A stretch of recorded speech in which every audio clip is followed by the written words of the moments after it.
Доброго времени суток. Хочу записать интро для людей, которые впервые.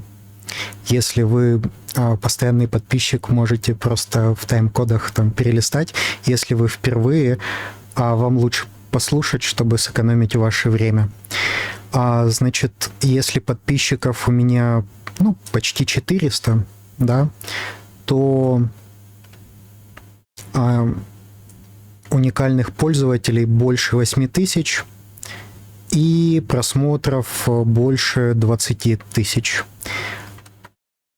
А что эти цифры говорят для меня? Что большое количество людей приходят впервые на канал, и они сталкиваются с непониманием, что за формат вообще видео.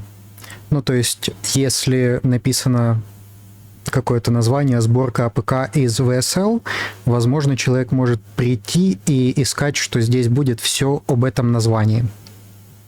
Но это не так. Я прошу обратить ваше внимание, что вот здесь вот есть часть 30 сериала по созданию мобильного приложения. Да? То есть, если вы вклиниваетесь сразу в 30-ю серию, то вы не поймете, почему Хулио ненавидит Иглесиаса, да, и почему какой-то там другой персонаж там влюблен в какую-то другую героиню, да. Поэтому, если вы приходите за конкретным решением, здесь его часто нету. Я категорически против инструкций. Да, у меня бывают какие-то исключения, что я записываю там, допустим, 10 правил гигиены, но почему я их записал? Потому что я где-то неделю работал дистанционно, самостоятельно, и не выкладывал видео, и я записал все эти правила вместе за предыдущие видео. Но что я считаю, что максимально обучает? Максимально обучает это вот живые стримы. То есть, что есть тот канал, на который вы попали, это я веду реальную разработку, и я даю возможность вам подглядывать за моей жизнью. Вот где-то вот так вот. То есть, если в одном видео есть у меня где-то 5 прикольных вещей, которые там я с чем столкнулся, что приходилось как-то разрешать, то мне необходимо для названия выбрать что-то одно и показать его.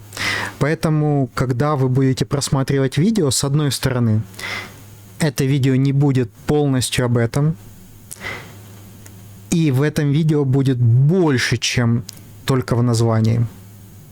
А какой формат будет подходящим для вас, если вы его примете? То есть, если вы примете, что вот так вот стримы, видеозаписи без купюр, они действительно для вас обучающие, более ценные, чем просто инструкции, потому что инструкцию записывает человек, который разбирается, допустим, в программировании, у него настроена среда не такая, как у вас, и знания у него не такие, как у вас, он выполняет какие-то действия, и у него получается результат. А если вы хотите, чтобы у вас получился результат, вот я снимаю вот такие вот обучающие стримы видео, где вы нарабатываете вашу личную компетенцию в IT-продуктах, в создании своего IT-продукта. То есть, если вы посмотрите все видео сначала, вы сами сможете веб-кодить. То есть, вот это мой посыл, мой майндсет, моя цель, что я здесь делаю и что я стараюсь показывать. Это продолжение видео по мобильной разработке. Как лучше всего смотреть? Если вы новичок в веб-кодинге, то лучше просто взять из самого начала, просто смотреть все видео с самого начала. То есть вот просто вот брать и смотреть, я не знаю, я под еду что-нибудь смотрю, то есть 20 минут я кушаю, и вот я что-нибудь смотрю. Вот эти видео, мой канал, это не какие-то инструкции, которые можно посмотреть и побежать что-то внедрять. Это 5, 6, 7 каких-то интересных моментов в одном видео, которые показаны ну, невозможно все вынести в анонс, в эту картинку. Да, в описании там есть что интересное и что можно посмотреть. Но, ну, я бы не настраивался, что вот посмотрел и все. Это вот просто как сериал. Кушаете, включили, 20 минут посмотрели, все, отложили. Ну, приблизительно где-то вот так. А сегодня это продолжение мобильной разработки, и если вы вклиниваетесь не сначала, то я не думаю, что это правильно. То есть вам нужна какая-то предыстория, то есть какие главные герои есть, какие у них взаимоотношения, кто кого любит, кто кого ненавидит. И это все вы заходите просто в плейлист, или вы просто сканируете вот этот вот QR-код здесь и сразу переходите в нужный плейлист. Если вы с ноутбука, то плейлист. И здесь, и здесь, и здесь, и здесь.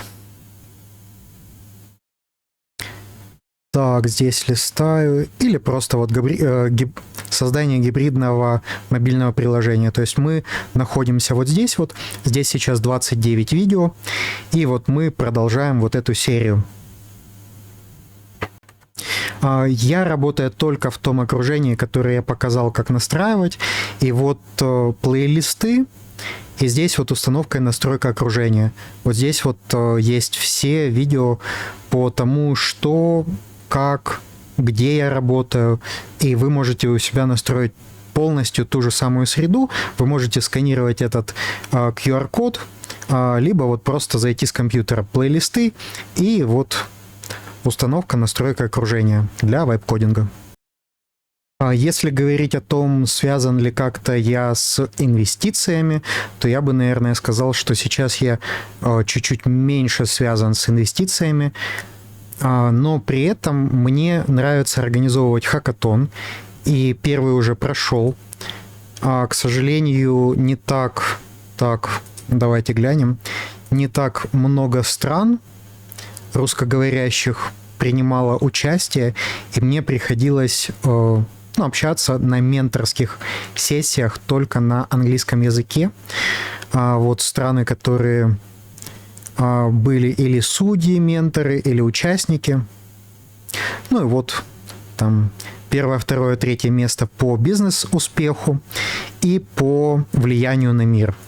Если вы желаете принять участие, то, пожалуйста, переходите на сайт и заполняйте регистрацию, и переходите вот сюда вот в Discord. И переходите в соответствующий месяц для того, чтобы участвовать. Ну что, теперь к нашей разработке. Так, вот наш сайт.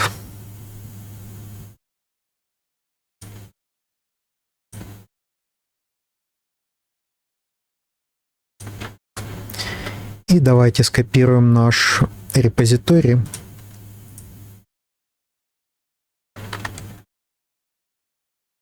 Сейчас надиктуем. Найди, пожалуйста, к какому репозиторию подключен именно этот сайт. То есть, логично, что там будет индекс HTML с просто hi, и приблизительно похожее название. Поищи, пожалуйста, что-нибудь такое. Можно, конечно, сразу глянуть на хостинге, но если он быстро не справится, то тогда придется. Я люблю их выносить в отдельное окно, чтобы они имели простор, и чтобы я имел простор здесь.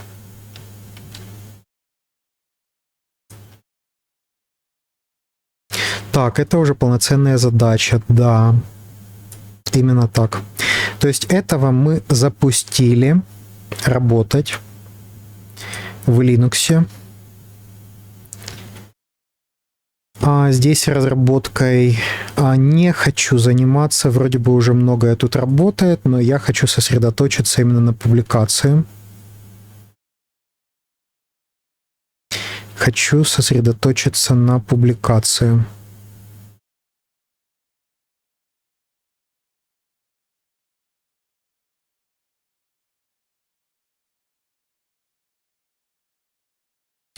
Для этого нужно сделать дополнительные вещи на сайте, получается, доопубликовать, чтобы двинуться по этому направлению.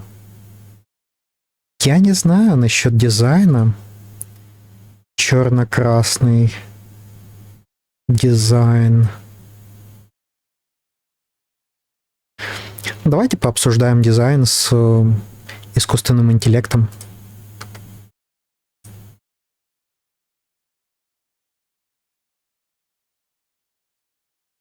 Так, CD, клауды. Я не успел прочесть, что там он. Доктор говорит, надо запустить, чтобы обновилась версия.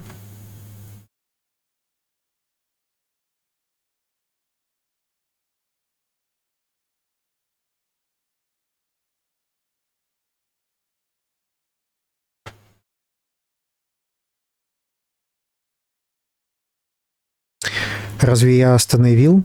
Вроде бы я согласился на доктора.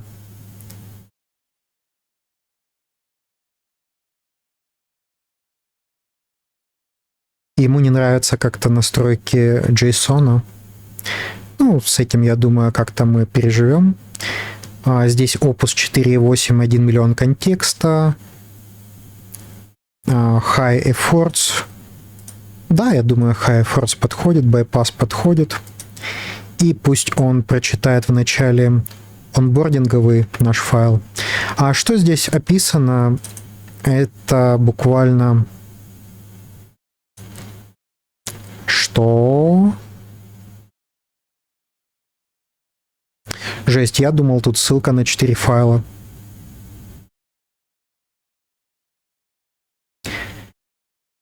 Ну, на самом деле, круто и правильно. То есть здесь более...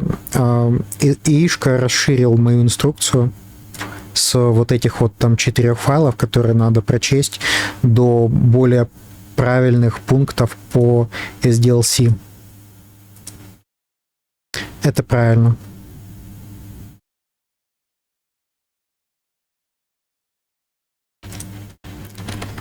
Прочитал? Ну, то есть я не вижу, что он подтвердил, когда он... Еще нет. Читаю сейчас. То есть я ему дал, он мне какую-то фигню написал. Так, и что я хочу ему поручить? Да, посоветоваться насчет дизайна.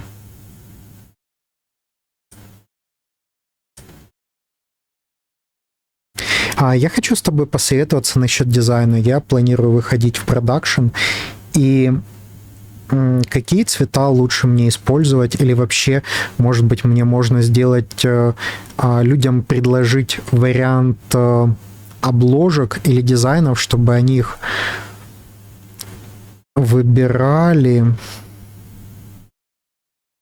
А какие дизайны вообще считаются базовыми, что вот, ну, правила джентльмена или хорошего тона, чтобы они присутствовали в приложении?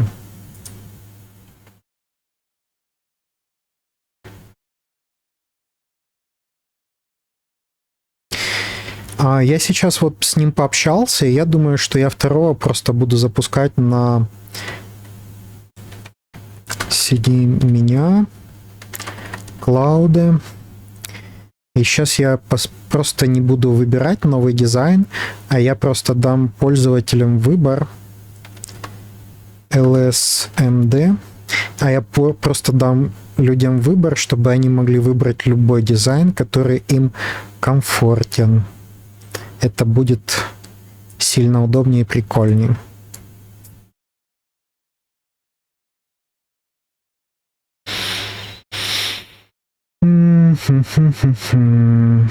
Так, наверное, какие у нас будут варианты? Тут я уже попытаюсь думать своей головой. Синие тона спокойные, спокойная тема, коричневые тона, спокойная тема. Кислотная тема. Киберпанк для молодежи.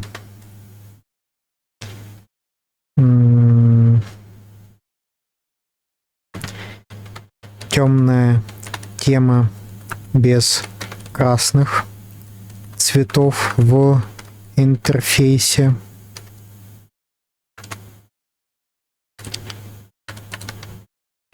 Спокойная.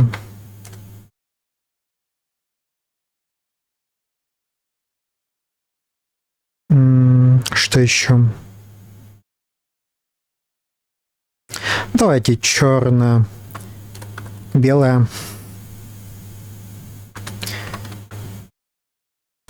Тема для людей, любящих суть.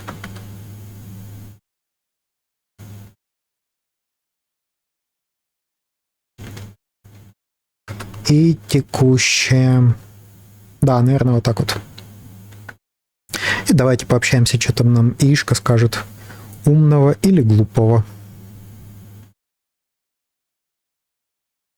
Ой, ну написал так много. Так, советовать возьми синий, поверх того, что у тебя уже есть, было бы глупо. Вот что в коде сейчас у тебя уже есть связанная тема, и она правильно для твоего жанра. Фон такой, поверхности тревога, красный успех, янтарный, по сути, грамотная палитра, тревожные кнопки, так что мой главный совет — не менять цвета, а навести в них порядок. Разберу по 3 твоим вопросам. Цвет, что реально делать перед продом. Для приложения личной безопасности темная тема — это не вкусовщина, а функция.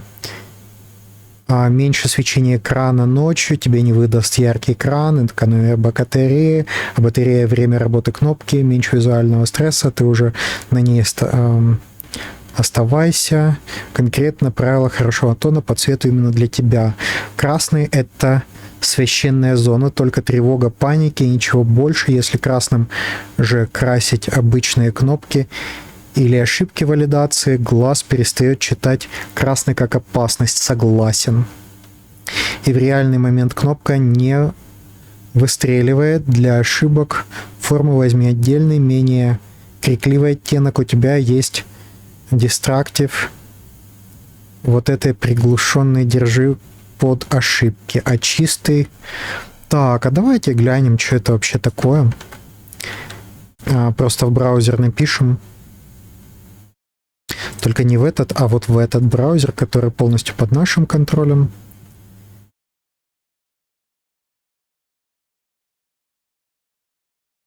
Ну окей, да, в принципе, я согласен. Почему нет? Прикольно. Здравые вещи на самом деле говорит. Никогда не передавая смысл одним цветом.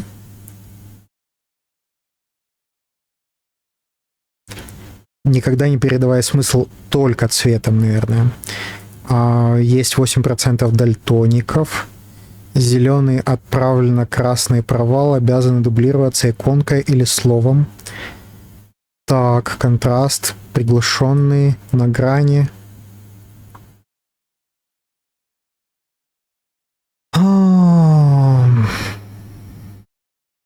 Цвета захардкожены. Что? Что? О боже, это большая перестройка. Давать людям выбирать обложки темы. Тут я разведу 2 разные вещи, потому что для твоего приложения они вообще из разных миров. Косметические скины. Выбор цвета обложки не надо перед продом. Это вычурно звучит. Но на практике каждая тема — умножение ручного QA, а у тебя тревожная кнопка обязана быть читаемой в каждой. Риск, что в какой-то теме контраст. У нас все покрыто тестами, так что я не боюсь. 1 отличный. Так, сильнее, чем 5 посредственных. А вот маскировка приложения Это для тебя не косметика, а функция безопасности, и вот ее стоит рассмотреть всерьез. Классический паттерн для приложений против насилия похищения. На экране приложение выглядит как калькулятор, заметки, погода, фонарик, а тревога вызывается скрытым жестом или вводом пароля в этот фейковый калькулятор. Смысл, чтобы агрессор, заглянувший в телефон, не увидел тревожную кнопку. Вот это дать людям выбрать. Это прикольная, хорошая штука. Но это так, на будущее надо сохранить. Запишу там, где то, что необходимо сделать.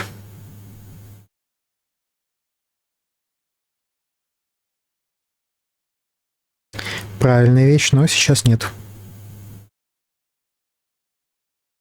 Правила джентльмена, базовый минимум хорошего тона.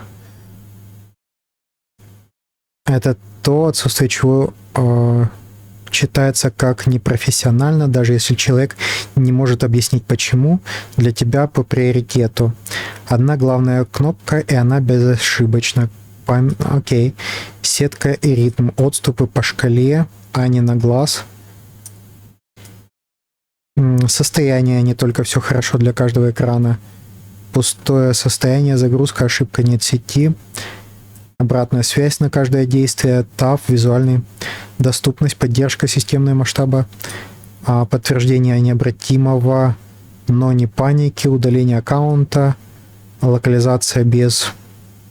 Мне нравится. Звучит как задание. Так, он уже все изучил. Давай обсудим. Этот у нас разработчик. Он у нас будет заниматься тема. Hardcode.